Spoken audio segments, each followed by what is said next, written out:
Lights. And live. Yo, what is good, Knicks Nation? Welcome back to another Game of the Week preview. Guess it didn't go as the way we planned against the Cleveland Cavaliers, but it's okay. We got the Miami Heat on docket next for tomorrow at 7:30 p.m. And who better to help preview this game is none other than the lead Miami Heat writer for 5 Reasons Sports. My guy, you already know who it is, Brady Hawk, making his reappearance on KFTV. Make sure to hit that thumbs up button for your boys. Make sure to subscribe to the channel if you haven't already done so, and make sure to support our sponsor, Underdog Fantasy. All right, use that promo code KFTV to get up to $1,000 instant in bonus cash with your first deposit. Brady, my man, how you doing today? Good. How you doing? Thanks for having me on.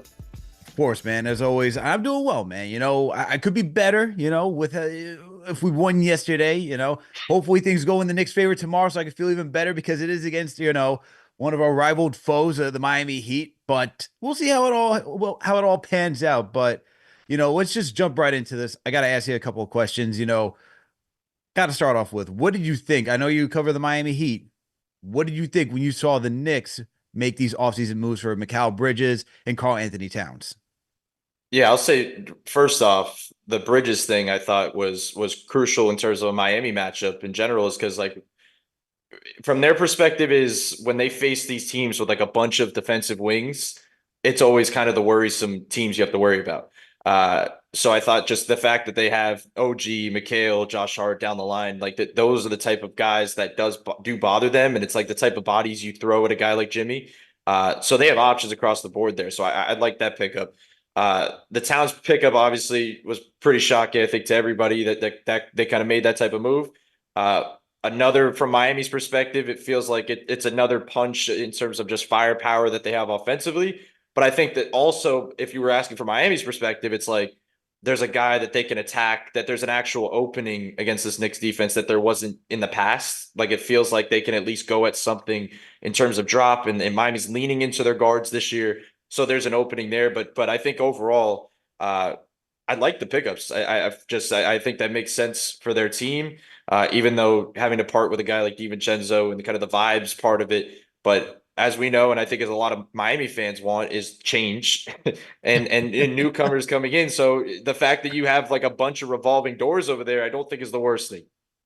You know, it depends on what part of this Knicks like area you were watching, right? Like if you're watching during like, let's say like the 2010s, it was too much of a revolving door. We needed some consistency. We had some of that with Brunson, Randall being the guy to kick it all off. That you talk about RJ Quick and all those guys, really the foundational pieces to having consistency.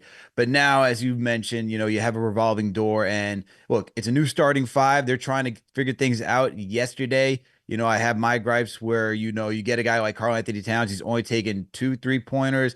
He's been averaging less than 10 field goal attempts per game in his first 3 games as a Knick. This is a guy who, you know, was the second option on Minnesota and was putting up many more shots than that. So I'm looking to see how this thing starts to shake out. Hopefully they can get into a better rhythm, but especially with Brunson and Cat, just to create that offensive firepower that, you know, has been hyped and has been talked about this entire offseason. So there's still a lot more to shake out there. But, you know, outside of the Knicks, you know, where do you see them like shaking out in the entire East after all these moves? It kind of feels like they're kind of a given top 3 seed. I mean, that's kind of, I think, everybody's view on this side. It's like, yeah, Boston, who seems like they're just going to be an offensive team that's going to roll through the regular season once again. It seems like I think Miami and New York don't really want to see that from their perspectives, but it seems like they're kind of just at a point now where they have the talent, and the offense is just clicking. So I think they're kind of locked up at the top of the conference. Philly, I know, was talked about a lot, but I don't trust them in general, but I don't trust the injury part. Like I don't know who's ever going to play for that team Right. to give them a top 3 seed, like prediction wise, is crazy. So 100%, like I think the Knicks are going to be, you know, a top 3 to 2 seed probably. Uh, and it's hard to, like, the adjustment thing is real that you're talking about, like having to try to change up that starting lineup. Uh, and have to figure things out on the fly with like adding a guy like Towns into the fold. Like I know I keep bringing up Miami, but Miami's perspective on this is pretty similar to what you're talking about, because Bam, like this team's been together, but they haven't, the starting five has not played. Like this is like their first time getting reps. And what you're seeing early in the season is Bam's kind of taking a hit right now because they're trying to get the guards to work off each other, and Tyler and Terry. And Jimmy's kind of just doing his thing that as he usually does. And Bam's kind of sitting here, kind of looking around offensively and not really getting into that flow. And it's similar to what you're talking about with Karl Anthony Towns. It's obviously much different because it's a new guy coming in, but it's just what happens, I feel like, early in the season until you work things out. So the Knicks have the talent. And it feels like the biggest thing, one of my favorite things in basketball is having a bunch of defensive wings. Like I just think that's the most ideal thing you could have in this sport. So having that, I think, gets you through the regular season in itself. So I kind of see them in that range. I see them as kind of a top 3 seed, and we'll see where it goes from there.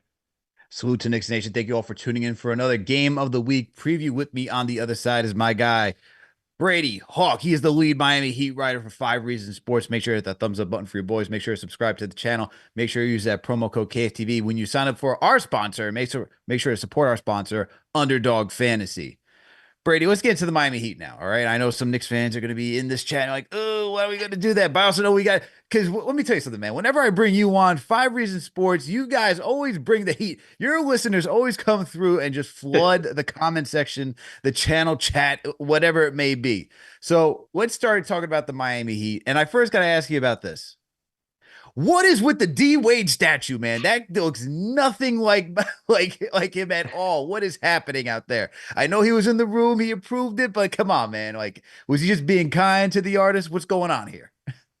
So here's the key to it, because I knew this is going to be a topic for a while, obviously, because of the statue situation. But now he wasn't just a guy in the room with it. He was the guy in the room with this. Like nobody else saw the statue. Like anybody from Miami side, like the unveiling was their unveiling. Like they haven't seen this thing.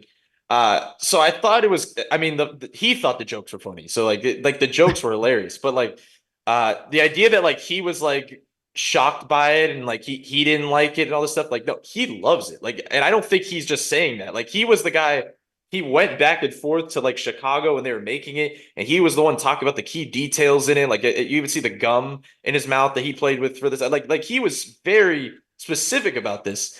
So it is a funny situation. I mean, I my perspective is like I know nothing about statues and art and all of that stuff, but I just feel like with all the like things in general that we've come so far with technology and all this stuff, like the fact that we're still like you can't make stuff exact is just boggles my mind. But I will say, like, when you look at it straight on, it does not, obviously, that's not it. But I mean, in person, like it's bigger, so it's like a lot. Most of it is the jersey in the whole thing together, and the side profile, the back profile, it's like is not as bad as like the pictures make it look like when it's dead on. But it's pretty like the jawline. I mean, we could both agree, like the jawline is the issue there. Like it's I don't know. I don't know. It could be many different people, it feels like. But I guess the goal there was just to honor him, and he approved of it. So I mean, people are out here saying that's Lawrence Fishburne up there on the statue. He said it too. He quoted that. He joked about that.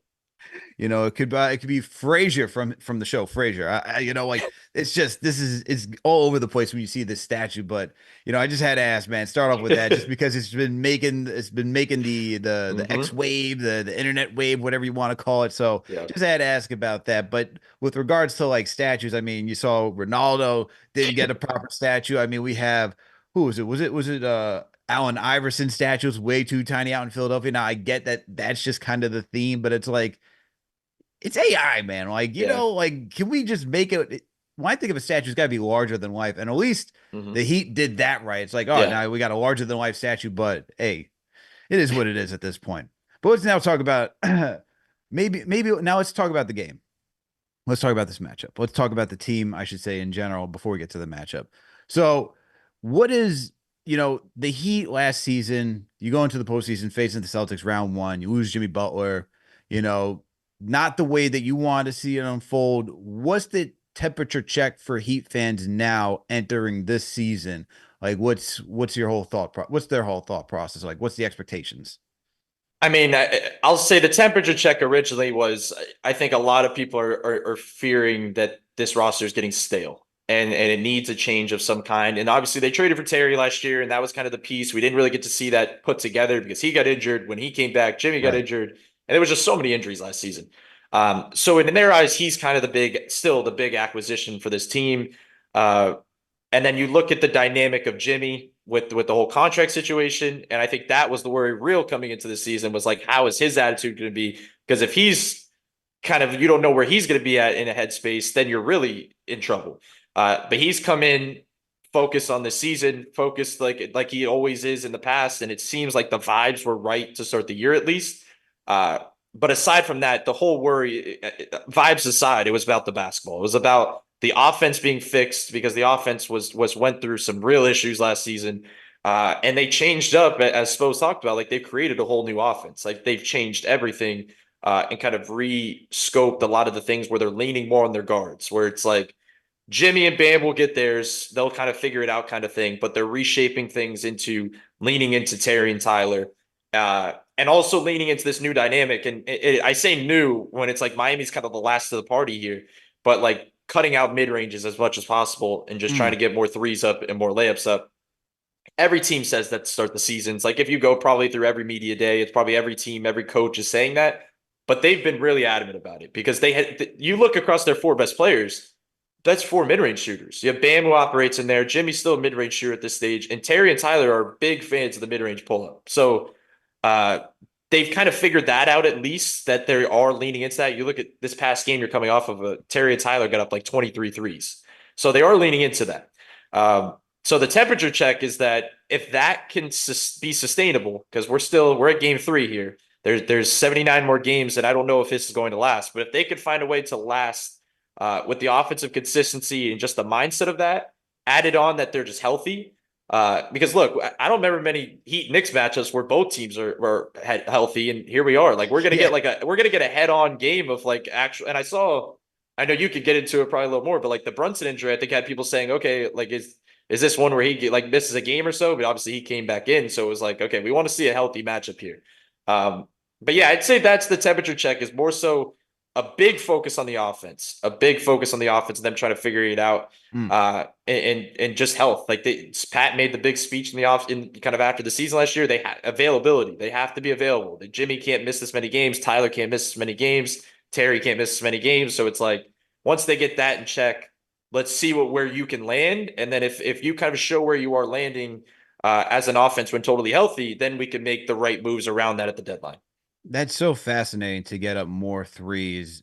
And like, I know that's just the whole league trend is to get up as many threes as possible, especially when you watch, unfortunately the Celtics against the Knicks opening night and the Celtics put up 60, you have them just knocking down 29 threes. It's just absurd what the league has now become. But you talked about Jimmy, you talked about Rozier, you talked about Hero, all these guys, even Bam. These are not guys that shoot threes like that. And I'm going to hone in more so on Jimmy and Bam because those are like the 1 and 2 guys. Like that's your 1 and 2 guys on the Heat. And so if that's the case, like how does it, especially Jimmy, that's like he loves to live in the mid range. How does that affect the team moving forward? Because, this is not a guy that knocks down threes at a high clip. So something I've been talking about a lot of is I think the reshaping the offense, they kind of, it's almost like they gave like a message to the whole team, but it was kind of pointed at the guard room. And it was basically saying like, we're going to address this as a whole because we can't just point people out, but we want Terry and Tyler specifically to lean into this. And I think they're getting to a point now where they're looking at Jimmy and looking at Bam. They're like, you guys play your game. Like you guys don't have to abide by this. Like we need you guys to be yourselves. And Jimmy's going to be Jimmy because he came out like the first couple of games here. And I don't think he's really participated like into this new like he's taking the shots that he always takes, which you need to do. And that's why I mentioned at the beginning of this, that's what we're leaning into more. You need to see with Bam is, and I'm interested in that because it's always been interesting. Bam's kind of been a swing player in these Knicks matchups always. Like we think about always like the way they defended him and the way that they've kind of pushed him into certain shot diets in the playoffs. So I think about this matchup, like he has to be himself. He has to get to those shots no matter where they are. And I'm interested, honestly, in the matchup with Cat. I think that's a really fun matchup in general. So, yeah, the Jimmy Bam dynamic. And they're also like, if you talk to the Heat fans, it's like your 2 best players not being able to like fluidly play off each other. Like they're not the cleanest fits in the world when you talk about two best players, like two guys that operate inside the arc and all that stuff. And what you're seeing a little bit of early in the season is Miami's just leaning into more of Jimmy with the second unit. So it's like Jimmy can just run his own lineup. He could kind of do whatever he wants offensively and play his role. And then you kind of see the others with Terry, Tyler, and Bam kind of playing off each other. So that's kind of what they're leaning into early in the season. We'll see if it lasts. I think they're going to change just like New York's going to change throughout the season with different things. So, but that's kind of where they're at right now. Fascinating. And yeah, we're going to get towards that Bam and Cat matchup. That's definitely going to be one to be on the lookout for. With regards to Jimmy, though, there's been some, rumors that the Houston Rockets are now a team that could be interested in Jimmy if the Heat are ready to wheel and deal. And you mentioned about the mental heat check on Jimmy. Is he bought in? Does he want to stay there? And that's kind of what is lurking around when you see this rumor about the Houston Rockets is Jimmy fully bought in for the Heat still? So what do you make of this rumor? Do you think there's any legs to it, or is just fodder? I think there's a lot of fodder out there right now. And I'm not saying it's not real, because I think there's a lot of teams that it's not just Houston. Like, I think there's a lot of teams that could be in the mix here if it did come down to this. Now, it really comes down to what happens in the first 30 to 40 games of the season. Because if they're 2-1 right now, that first game of the season was trending in a pretty bad direction. I think when you get blown out by Orlando, you kind of looking over your shoulder a little bit. They played two bad teams in a row and they won these games. So now, like, these tests are important. Like, this New York game is big for them in terms of evaluating the roster and some of these other games coming up.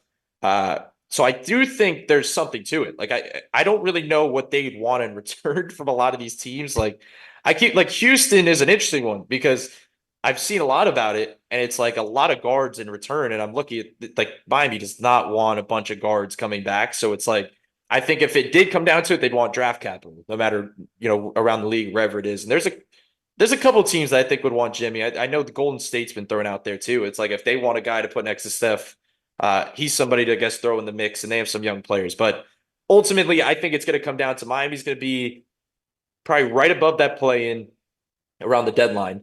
And they're not trading that guy. They're going to talk themselves into the fact that they can make a run in the playoffs, that they can always just kind of knock off anybody if Jimmy's playing at that level, if all things are working offensively, et cetera, et cetera. And then the real question for me is not really if they're going to trade him, to be honest. It's more so what's going to happen in the offseason. Like, what if the extension stuff and about them not giving the extension, if that stuff was real and he is looking for the money. But I'll just say this about Jimmy. Like, whatever you say about him, he will do the opposite. So, like, everybody's saying all offseason about him in his extension, he comes into the season and says, I have enough money. I don't care about the money. So it was like everybody spent months talking about Jimmy and his extension. He came in and said that. So it's like, I'll be honest, we don't know where he will be by the offseason in terms of, like, what he will be thinking and what his mindset is for the next season. So I can't really guess it because I don't think he could guess it. But it is interesting. I'm more so wondering about the offseason more than the trade deadline. Jimmy sounds like a child that's like, you just tell him what not to do and he does the complete opposite. Like, good Lord, man, that's hilarious. Everybody's talking about his media day, what his hair could be, and he comes in normal. Like, it's just like, once you lean into it, he's going to do the opposite. Oh man, that's too funny. Oh my goodness. But Golden State, that's an interesting scenario. I don't even know how that would all play out. Yeah.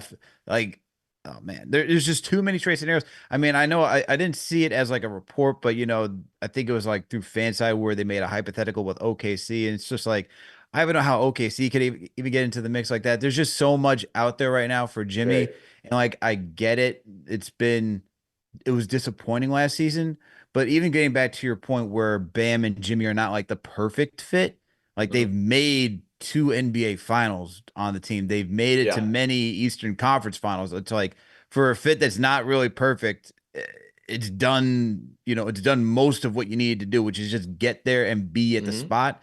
It's just trying to figure out how you get over the hump and win the entire thing. So we'll see what happens. But you know what? Salute to Knicks Nation. Thank you all for tuning in for another Game of the Week preview. With me on the other side is the lead Miami Heat writer, Brady Hawk, for 5 Reasons Sports. Make sure you hit that thumbs up button for your boys. Make sure you subscribe to the channel if you haven't already done so.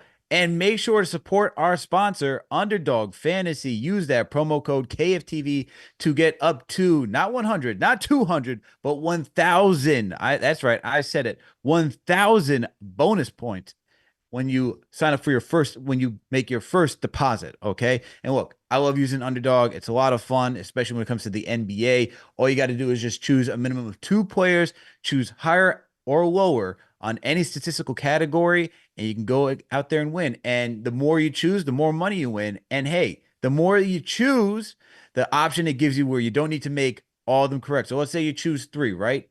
If you choose 3, you can choose getting 2 out of 3 right. So you can always go walking away with some money back in your cash, even if you don't think you can hit all those picks. So make sure to support our sponsor, Underdog Fantasy. Use that promo code KFTV to get up to $1,000 instant in bonus cash on your first deposit. And let's also shout out to some of the franchise channel members who are here with us today. Shout out to Jamaica Queens. All right. Shout out to John Talento. I know Junior Caroma is in here as well. We got Jack City in here. Christopher Blake, shout out to you. Shout out to the Chief Modern Operation himself, TM. Who else we got in here? Shout out to all the mods as well. Shout out to Nostalgic Nick in here as well. And shout out to everybody else who came through today. All right. Appreciate you for all tuning for another Game of the Week preview. All right, Brady. Let's get into this matchup. All right. There's a lot going on. It's still early on in the season. There's not a lot to really like break down stat wise. It'd be jumping the gun, but there is one stat that I had to use, and it's for this key matchup of the game. All right. You teased it earlier.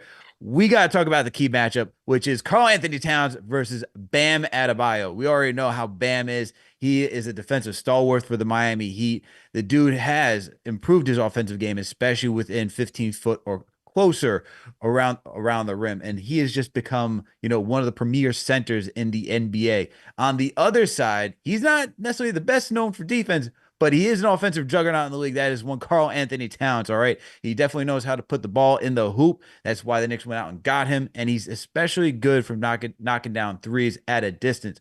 This guy could put up logo threes and just make it look easy. So this is going to be my key matchup for the game, and this is going to be a fun one, man, just because these guys are just polar opposites. They have different play styles. Bam is more physical, gritty, in my opinion. Towns is more of a finesse player. I'm very intrigued in how this will all play out. And the one thing I need to know from the Knicks side is that they're going to make sure that he gets involved. Now, yesterday, he wasn't involved so much. He didn't put up a lot of threes. Actually, through the first 3 games of the regular season, Cat has not attempted more than 2. That's right. I said it. 2 3-pointers per game, which is insane. They've had him working the post a little bit more, trying to establish his dominance down there. But I need to see him more heavily involved in this offense because shout out to Tommy Beer who tweeted this yesterday. Cat hasn't averaged more than 9.3 field goal attempts through the first 3 games of the regular season. This is a guy who hasn't done that, shot less than 12 attempts per game since 2016. So I need to see his uptick on the offensive side. And where it starts is with Tom Thibodeau and Jalen Brunson. And even Jalen Brunson in last night's post game took responsibility saying, hey, he has to be that facilitator and get Cat involved. And when Brunson, who didn't really perform well last night, when he takes accountability, he always bounces back and has a good game. And I expect not only for Brunson to have a good game, but to get Cat involved and for Cat to have a good game tomorrow as well. But Brady, what do you think about this matchup between Bam and Cat for tomorrow? Yeah, I would say it's definitely a different matchup for Bam than past Knicks games and series. Like the fact that he's just always been to one of the centers that's kind of been the screener, that's hanging around the paint, that's kind of been that type of guy. And that now you have the opportunity to pull Bam out, pull Bam out totally out of these plays defensively. And I think that that's big for the Knicks. Like the fact that you talk about Towns not being involved. Let's just say he's not involved for a couple of plays and he's just spacing on that weak side wing or corner. That's a win because Bam can't really fully help off that. Like he can't help off that because it's an easy skip pass to the other side and it's a Towns 3. So I would say you probably see a whole lot of switching from Miami because I don't think they want Bam just glued to Towns at all times. I think they're probably going to throw a bunch of different, you might see Jimmy on him, you might see Jovic on him, like different guys because I don't think for that reason. That's an advantage for New York. And the other side of the court, like I said earlier, like I think Miami's going to attack Towns. Like I think they see an opening there where I know I was talking about them cutting out mid ranges, but maybe you see a few more mid ranges against a team like this, just because there will be opportunities there. Like there's going to be shots in that little close mid range, that little elbow shot. Uh, so it's a question on the guards, I guess, there. And look, I know we say Bam versus Towns, but if we're talking like personal here, like Jimmy versus Towns is probably the real key matchup just in terms of that. Like, Oh my God. I mean, if there's anybody that Jimmy has like a not good feeling toward in this league, and there's a couple that he's gotten into some scuffles with in the past, but like Towns is probably by far number one. Like he's pretty clear number one. So like, and there's one thing about Jimmy is like, there's some nights he goes out there and just does not care. He goes through the motions. It almost looks like where he just doesn't have that edge. The thing I'll say is like, it'll be a fun game because I feel like once he sees Towns on the other side, it gives him that edge where he wants to play for real a little bit more because there's been some fun battles with them just because of the trash talking and all the stuff that goes back and forth. But no, back to Bam and Towns. I think that's kind of the key. And it's kind of a mirrored thing here where I think both centers here need to be more aggressive. You talked about it from the Towns perspective, and I think the Bam perspective is pretty clear. Like, I think for both teams in offense to be successful, they need both of those guys to be primary creators offensively and get up more shot attempts. Like Bam's in a similar spot where he cannot be getting up single digit shot attempts. Like he has to get the ball up, and he worked on his three ball. Like this was the big thing. We saw it with Team USA. We saw it in preseason. He hasn't got up as many in this start this year too. So may start seeing two centers throwing that ball up from deep all night. I don't think Miami wants to see that as much, but yeah, I guess that is the matchup to watch. Yeah, it will be a good one. Definitely be a good one. And I feel like isn't that been like the thing though for Bam though, like to get him more involved in the offense? It's not like just this season. It's kind of been Yeah. like the entire time he's been there, right? I mean, it started out as like everybody used to get mad because after every game he'd always say I want to be more aggressive, and it was like he wouldn't get to that next level. But then he got there. Like last year, he was extremely For aggressive all year sure. when guys were out, and he got to that level. And I think people are worried he's taking a step back right now because Mm. there's such a punctuation right now in them figuring out this offense with the guards, and there's just there's such a focus there that it's like Bam's kind of being put on the back burner a little bit, where it's like he'll get his, like he'll figure it out. Bam will be Bam no matter what. And right now it's about getting the guards in a flow. So I just think it can't be too long here. Like you can't be at game 10 and it's still not Bam getting in a flow. If it's 3 games against some bad teams, you want to get your guards in a rhythm against Charlotte and Detroit, like that's fine. But against like these better teams, against New York, you need Bam to be Bam. You cannot have it be like that. So I don't know if it's as it was early on, where it's like I need to be more aggressive, Bam, but it's like I need to like be in the offense here, be a primary option, Bam.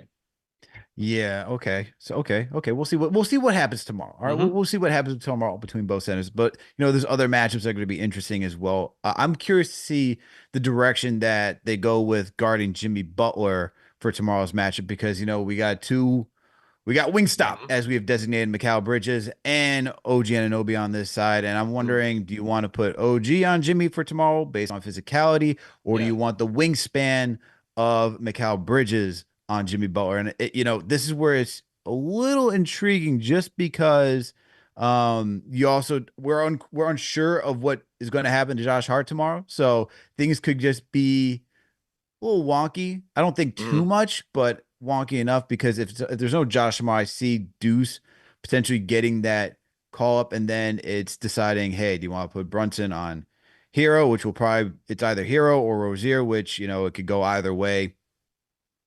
I don't know which direction you wanted to go with that, but that's the decision you'd have to make with if Deuce is out there or even if Josh Hart was out there. So regardless of the injury, but I'm still looking at for Bridges and Anunoby just because Jimmy Butler and you got Jovic in the rotation now. He's in the starting lineup. He's 6'10". So do you Yeah. want to match the wingspan of Bridges with Jovic and just have the physicality with Jimmy? That's kind of where I'm leaning right now. What do you think about both those matches? And which would you lean?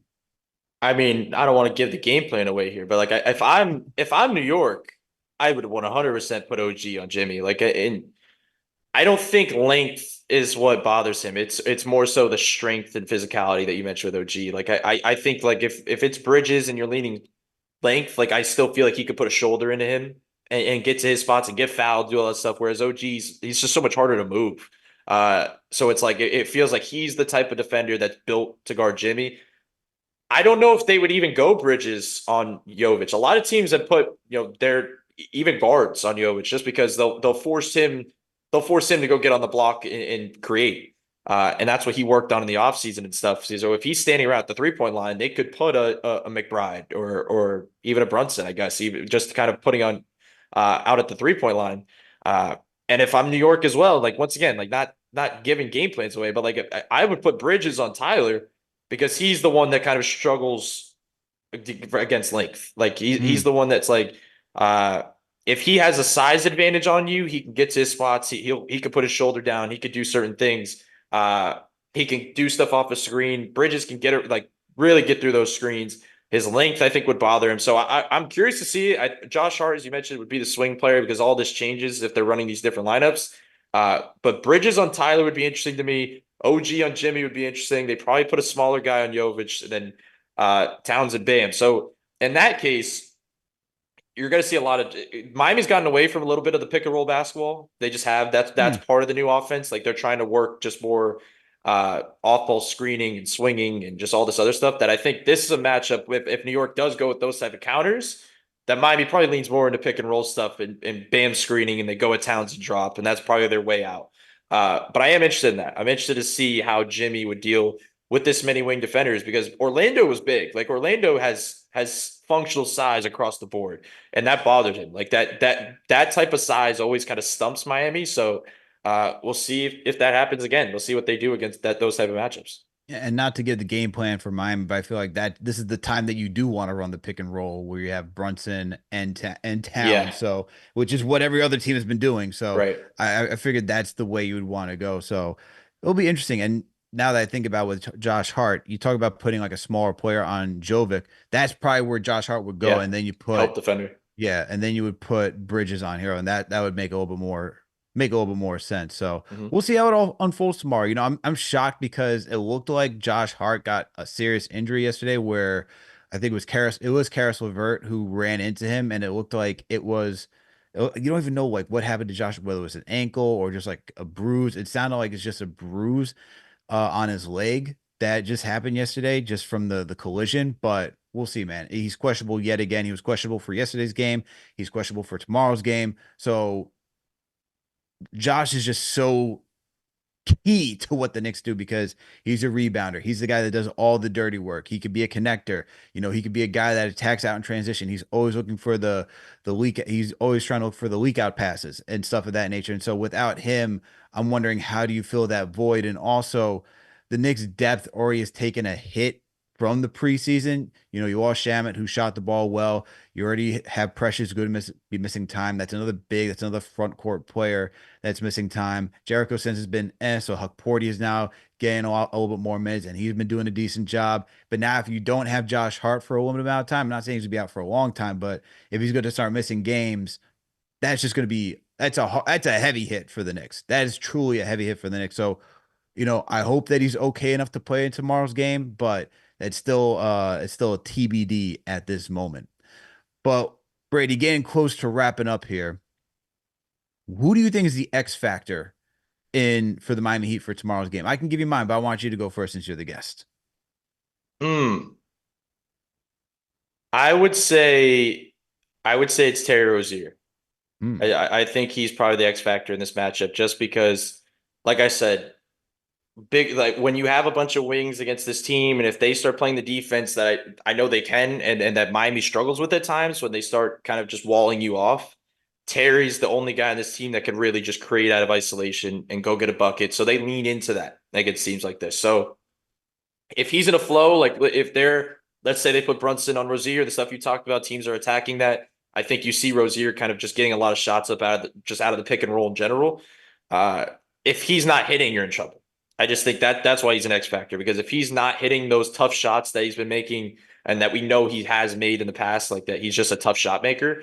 If he's not doing that, then I think you're in trouble. So they've gotten consistent stuff out of Tyler. Tyler's been real consistent to start this year. I think you know what Jimmy is at this stage. Bam, obviously, I talked about it being up and down. I think Terry would probably be my X factor.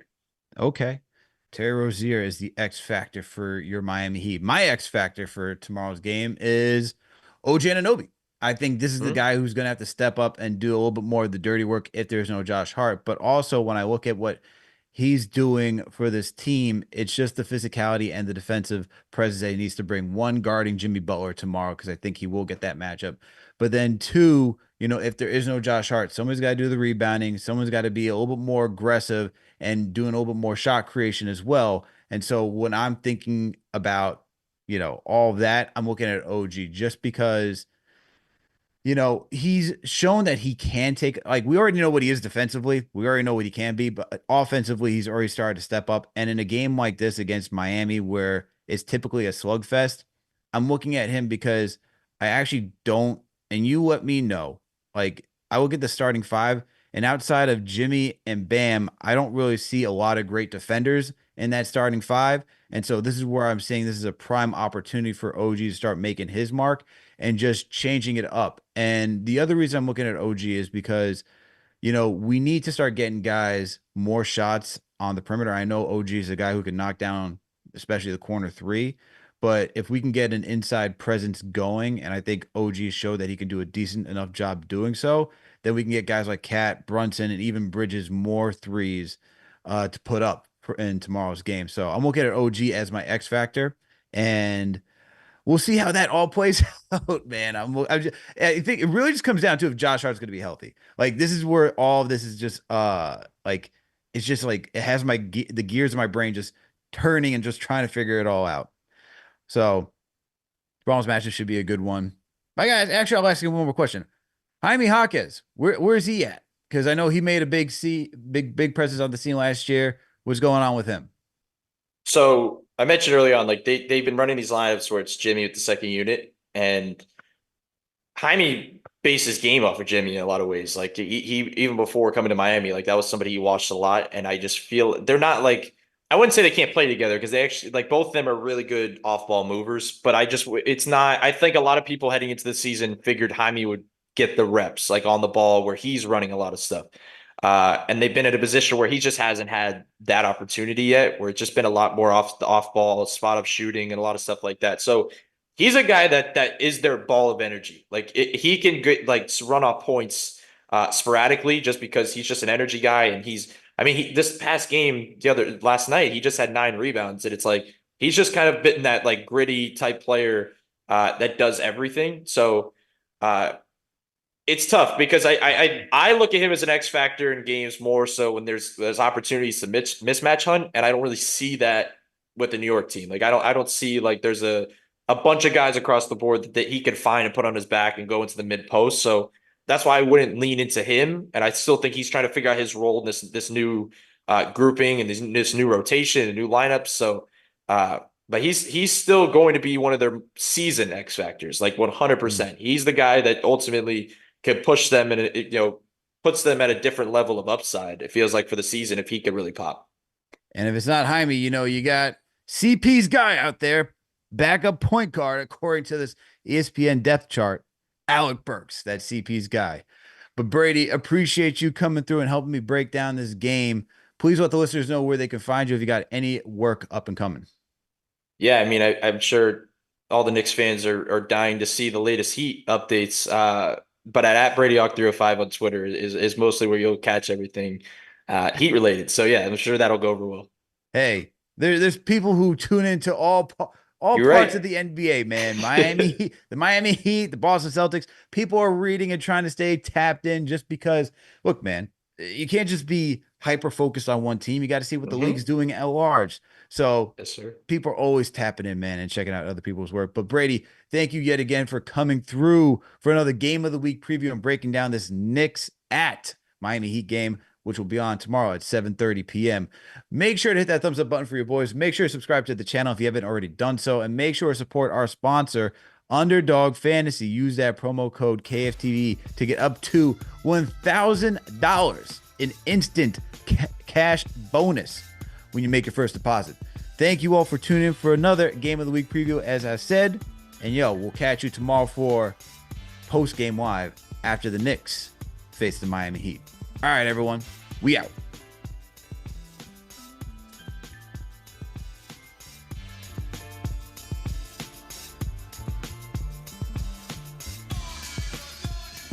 Blowing orange, everything, blowing orange, everything. Blowing orange, everything.